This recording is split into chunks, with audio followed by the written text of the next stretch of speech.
Good morning, class. As we were reading the chapter Manufacturing Industries, we have read in under it that what is manufacturing and importance of manufacturing industries. After we have read contribution of industry to national income, national economy, and after it we have read classification of industries. So there are mainly two types of industries. First one is agro based industry and the second one is mineral based industry. In agro based industry we will read about the cotton industry. So, cotton industry is the oldest industry in India means सबसे पुरानी जो industry है वो cotton industry है क्योंकि cotton जो भी आपका जो क्लोथ्स है जो भी हमारे क्लोथ्स बनते हैं वो तो पुराने टाइम से ही बनते हुए आ रहे हैं, ठीक है। फिर इसमें क्या है कि सबसे पहली जो कॉटन मिल लगी थी, ठीक है, तो सबसे पहली कॉटन मिल लगी थी वो लगी थी आपकी मुंबई में 1854 में, ठीक है। फिर हम इसमें पढ़ेंगे कि जो कॉटन टेक्सटाइल है, ठीक है, जो कॉटन बनता है वो थ्री टाइप से बनता है इंडिया में। पहला बनता है आपका हैंडलूम यानी कि हाथ से। फिर बनता है आपका पावरलूम। पावरलूम एक मशीन होती है जिसमें क्या होता है कि अगर धागा बीच में टूट जाए, छोटी सी मशीन होती है, इसमें क्या होता है अगर धागा बीच में टूट गया तो ऑटोमेटिकली मशीन अपने आप बंद हो जाती है, ठीक है। फिर हमारा तीसरा टाइप बनता है कॉटन आपका मिल्स में, ठीक है। आपने देखा होगा बड़ी बड़ी मिल्स होती है, बड़ी बड़ी इंडस्ट्री होती है, उसमें आजकल जो भी आपका कॉटन बनता है वो किस में मिलता है, मिल्स में बनता है, ठीक है। फिर इसमें आता है कि जो कॉटन टेक्सटाइल इंडस्ट्री है उसमें क्या क्या प्रॉब्लम्स आ रही है, ठीक है। तो होता क्या है कि आजकल क्या होता है कि गुड क्वालिटी का रॉ मटेरियल नहीं मिल पाता, ठीक है। आजकल हम देखते हैं कि जो गुड क्वालिटी का रॉ मटेरियल है वो अवेलेबल नहीं है मार्केट में, ठीक है। क्योंकि होता क्या है कि आजकल हम क्या करते हैं, फर्टिलाइज़र्स का इस्तेमाल करते हैं, ठीक है। इतने अच्छे सीड्स का इस्तेमाल नहीं करते, ज़्यादा से ज़्यादा केमिकल्स का इस्तेमाल करते हैं, तो हमारे पास क्या होता है, रॉ मटेरियल नहीं मिल पाता इतना अच्छा, ठीक है। फिर आता है आपका ओल्ड मशीनरी। जो हमारी मशीनरीज़ हैं, ठीक है, जो इंडिया में जो मशीनरीज़ यूज़ होती हैं वो क्या हो चुकी हैं, ऑब्सोलीट हो चुकी हैं, आउटडेटेड हो चुकी हैं, ठीक है।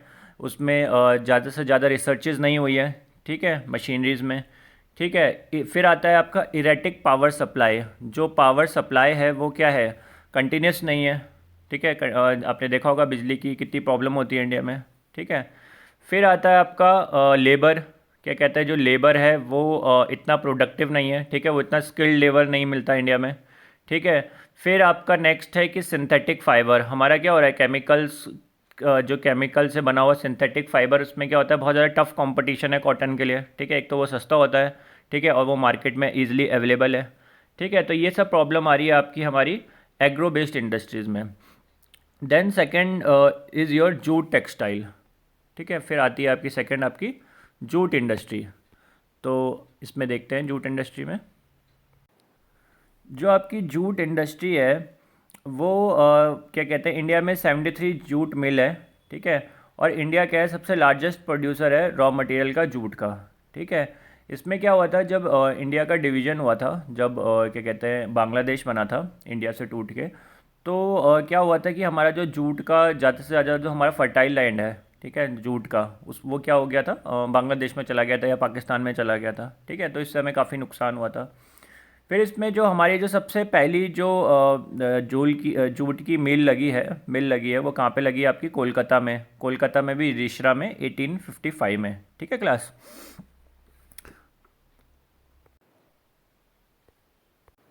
सेकेंड है आपका मिनरल बेस्ड इंडस्ट्री।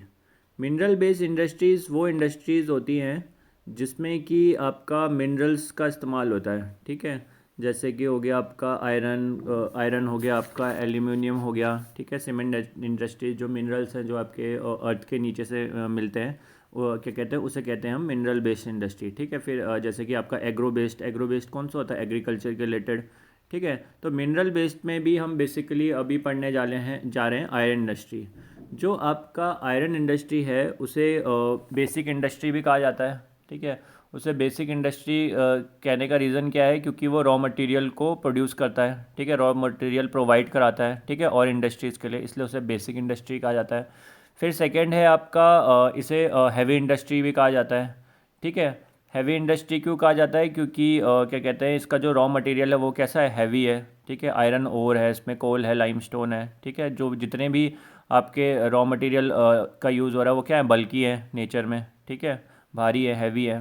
फिर इंडिया में क्या जो आयरन है जो हम प्रोड्यूस करते हैं वो कितना प्रोड्यूस करते हैं, आपका 33 मिलियन टन्स हर साल, every year we produce 33 million tons, ठीक है। Then next is your problems, क्या प्रॉब्लम्स आ रही है आपकी आयरन इंडस्ट्री में।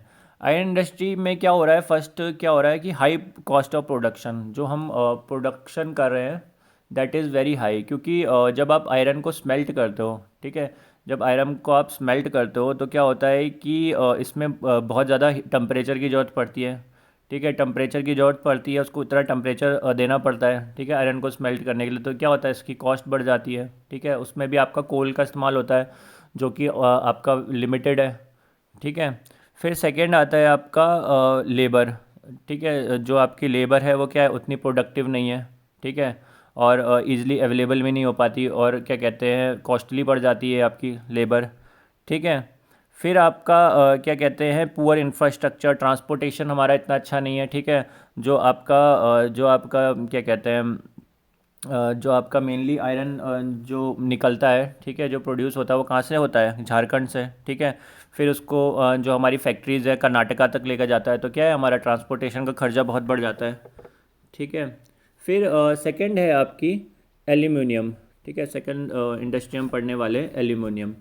सो एल्यूमिनियम किस किस मटेरियल से निकल रहा है आपका, ये निकल रहा है आपका बॉक्साइट से, एल्यूमिनियम निकलता है आपका बॉक्साइट से, ठीक है। जो एल्यूमिनियम जो एल्यूमिनियम होता है वो कैसा वो एक हल्का हल्का होता है, काफ़ी लाइट वेट होता है, ठीक है। लाइट वेट होने की वजह से क्या करते हैं हम, इसका इस्तेमाल हम करते हैं आपका एयरक्राफ्ट बनाने में, ठीक है। जितने भी आपके एयरक्राफ्ट बनते हैं वो किससे बनते हैं, एल्यूमिनियम से बनते हैं। आपके यूटेंसिल्स बनाने में या वायर्स बनाने में किसका इस्तेमाल होता है, एल्यूमिनियम का। फिर थर्ड है आपका सीमेंट इंडस्ट्री। सीमेंट इंडस्ट्री जो आपकी सीमेंट इंडस्ट्री है, जो सीमेंट है वो बनता है आपका limestone, silica, aluminium and gypsum, ठीक है। और क्या कहते हैं इसकी जो इंडस्ट्री लगी है वो ज़्यादातर लगी है आपकी गुजरात में, ठीक है। और गुजरात में लगने की वजह यह है कि वहाँ से क्या हो सके, ईज़िली ट्रांसपोर्टेशन हो सके, ठीक है, वहाँ से वो क्या कहते हैं ईज़िली उसको डिलीवर करा जा सके आपका। ये कौन कौन सी कंट्रीज़ में हमारा सामान जाता है, ये जाता है आपका ईस्ट एशिया, ठीक है, ईस्ट एशिया में जैसे मलेशिया, सिंगापुर हो गए। मिडिल ईस्ट में आपका ईरान, इराक, ठीक है। अफ्रीका, साउथ अफ्रीका, इन कंट्रीज़ में हमारा जो क्या कहते हैं प्रोडक्ट जाता है सीमेंट का, ठीक है। फिर हम नेक्स्ट पढ़ने वाले हैं इसमें कि industrial pollution and environment degradation. अब हमने बात करी कि भाई हमें ज़्यादा से ज़्यादा इंडस्ट्रीज़ लगानी चाहिए, ठीक है, कि क्या कहते हैं जिससे क्या हो सके हमारा क्या कहते हैं ज़्यादा से ज़्यादा हमारी इकोनॉमी ग्रो कर सके, ठीक है।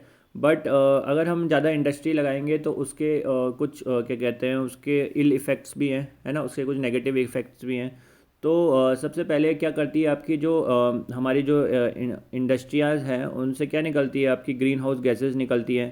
ग्रीन हाउसेज गैसेज में भी आपकी carbon dioxide, carbon monoxide, sulphur dioxide, ठीक है। ये क्या करती हैं, ये हमारा ग्लोबल वार्मिंग को बढ़ावा देती हैं, है ना। ग्लोबल वार्मिंग होगी तो क्या होगा, आपके जो क्या कहते हैं आपके जो ग्लेशियर्स हैं वो ज़्यादा से ज़्यादा पिघलेंगे, ज़्यादा से ज़्यादा मेल्ट होंगे, ठीक है। ज़्यादा से ज़्यादा मेल्ट होंगे तो क्या होगा, हमारा जो सी का लेवल है वो बढ़ जाएगा, ठीक है। सी का लेवल बढ़ने से क्या होगा, हमारे जो क्या कहते हैं जो आपके पोर्ट्स हैं, ठीक है, जैसे कि केरला हो गए, कर्नाटका हो गए, जो आपके पोर्ट एरिया हैं वो डूबने का खतरा होगा, ठीक है। फिर सेकंड है आपका dumping of organic and inorganic industrial waste into water. होता क्या है कि आपका जो भी क्या कहते हैं इंडस्ट्रीज से वेस्ट निकलता है वो हम क्या कर देते हैं, सीधा हम डंप कर देते हैं वाटर में या सी में, ठीक है, उसको प्रॉपरली पहले उसका ट्रीटमेंट नहीं होता, ठीक है, उससे क्या होता है हमारे जो एनिमल्स होते हैं उनका मरने का खतरा रहता है, ठीक है, प्रॉपरली ट्रीटमेंट नहीं होता, ठीक है, इससे क्या होता है आपका जो एक्वेटिक लाइफ है, ठीक है, जो भी एक्वेटिक एनिमल्स होते हैं, आपकी फिशेस होती हैं, उन पे क्या पड़ता है, फ़र्क पड़ता है, ठीक है। फिर सेकंड है आपका जो industries which produce paper, pulp, chemical, leather, acids, dyes, fertilizers etcetera generate lots of toxic waste which kills the aquatic life. फिर वही आ गया, ठीक है, जो आपकी लेदर फैक्ट्री भी होती है वो बहुत ज़्यादा कह सकते हैं बहुत ज़्यादा मतलब कि जहरीली होती है, ठीक है, बहुत ज़्यादा मतलब उसमें एसिड जो आपका एसिड है वो भी बहुत हार्मफुल है, ठीक है, एक्वेटिक लाइफ के लिए, ठीक है। फिर सेकंड है आपका mining activity to get raw material for industry also degrade the environment, land degradation, deforestation, soil erosion, water logging etcetera. अब होता क्या है कि आपका जो क्या कहते हैं जो आपका टॉयलेट पेपर बनता है, ठीक है, ये आपका टिश्यू भी बनता है, ठीक है, उससे उसके लिए पता है आपको कि 1 लाख ट्रीज़ आपका हर दिन कटते हैं, ठीक है, तो मतलब कितना ज़्यादा डिफॉरेस्टेशन हो रहा है, ठीक है, सॉइल का इरोजन हो रहा है, डिग्रेडेशन हो रहा है, ठीक है। लास्ट है आपका methods for controlling environmental pollution and degradation. हम कैसे क्या कहते हैं क्या क्या मेजर्स ले सकते हैं, क्या क्या मेथड यूज़ कर सकते हैं हम क्या कहते हैं इन्वायरमेंट पॉल्यूशन को कम करने के लिए, ठीक है, जो आपका इंडस्ट्रीज़ हो रहा है। फर्स्ट है industry should be located with careful planning and better design. जो आपका इंडस्ट्री लगे वो कैसे लगे, वो पहले उसके लिए प्लानिंग हो, है ना, प्रॉपर प्लानिंग हो, ठीक है, कि आपको ट्रांसपोर्टेशन वहाँ पे सही होना चाहिए, ठीक है। फिर आपका क्या कहते हैं प्रॉपर ड्रेनेज सिस्टम होना चाहिए, ठीक है, जो आपका वेस्ट है वो क्या कहते हैं उसको प्रॉपर उसको कहीं पे मतलब कि या तो लैंड को फिल करके लैंड को खोद करके उसके अंदर क्या अपना वेस्ट हम डाल सकें, है ना, अगर वाटर में भी छोड़ दें तो प्रॉपर ट्रीटमेंट हो पहले वेस्ट का, ठीक है, इससे क्या हो एनिमल्स पे फ़र्क ना पड़े, सॉइल पे फ़र्क ना पड़े। Non conventional source of energy should be use instead of coal. हमें ज़्यादा से ज़्यादा अपनी नॉन कन्वेंशनल सोर्स का इस्तेमाल करना चाहिए, है ना, क्योंकि जो आपकी कन्वेंशनल सोर्सेज हैं, जो आपकी कन्वेंशनल सोर्स हैं वो क्या होंगी कहीं ना कहीं पे एक टाइम बाद ख़त्म हो जाएगी, है ना। कोल का इस्तेमाल हमें कम से कम करना चाहिए, क्योंकि जो कोल होता है वो हमारे पास क्या कहते हैं इतना लिमिटेड है ना, क्योंकि हम उसको दोबारा से प्रोड्यूस नहीं कर सकते, ठीक है। फिर आपका quantity of smoke can be reduce by using oil instead of coal, ठीक है। हम क्या कर सकते हैं, स्मोक को कम कर सकते हैं, ठीक है, अगर हम ऑयल का इस्तेमाल करें बजाय कि कोल का, हम पहले डिस्कस कर चुके हैं, ठीक है। Waste water should be properly treated before draining into water. जो इंडस्ट्रीज से जो वाटर निकलता है, वेस्ट वाटर निकलता है, ठीक है, उसका प्रॉपरली क्या करना चाहिए, पहले ट्रीटमेंट होना चाहिए, ठीक है। तो ये सब मेजर्स हमें लेने चाहिए आपका क्या कहते हैं इन्वायरमेंट को प्रोटेक्ट करने के लिए, है ना, इन्वायरमेंट को प्रोटेक्ट करना बहुत ज़रूरी है। अगर हम इंडस्ट्रीज़ लगाते चले जाएंगे तो क्या होगा, हमारा जो एनवायरनमेंट है वो कहीं ना कहीं उस पर फ़र्क पड़ेगा, है ना। अगर आप दिल्ली जाते हो तो वहाँ पे क्या है, बहुत ज़्यादा पॉल्यूशन है और वहाँ पे क्या होता है, हमारी आइज़ भी जलन करने लग जाती हैं, तो इसकी वजह क्या है, बहुत ज़्यादा पॉल्यूशन है, पॉल्यूशन होने की वजह से, ठीक है। तो इन सब चीज़ों का हमें ध्यान रखना चाहिए, ठीक है। यस यही इम्पोर्टेंट नहीं है कि हम क्या करें, हम ग्रोथ तो कर रहे हैं, बट जब हम ग्रोथ कर रहे हैं तो हमें दोनों इक्वली क्या कहते हैं अपने नेचर को भी हमें बचा के रखना है और दूसरा हमें अपना ग्रोथ भी करना है, क्योंकि देश का डेवलपमेंट भी ज़रूरी है। अगर इंडस्ट्रीज़ नहीं लगेंगी तो जॉब्स नहीं होंगी, ठीक है, जॉब्स नहीं होगी तो इकोनॉमी हमारी इम्प्रूव नहीं करेगी, ठीक है, इकोनॉमी नहीं होगी तो अनएम्प्लॉयमेंट होगा तो क्या होगा, पावर्टी होगी, ठीक है। तो ये सब चीज़ें साथ में लिंक है, तो गवर्नमेंट को कुछ ऐसे मेजर अपनाने चाहिए जिससे क्या हो दोनों इक्वली बैलेंस मेंटेन हो पाए, ठीक है। Okay class, that's it for today.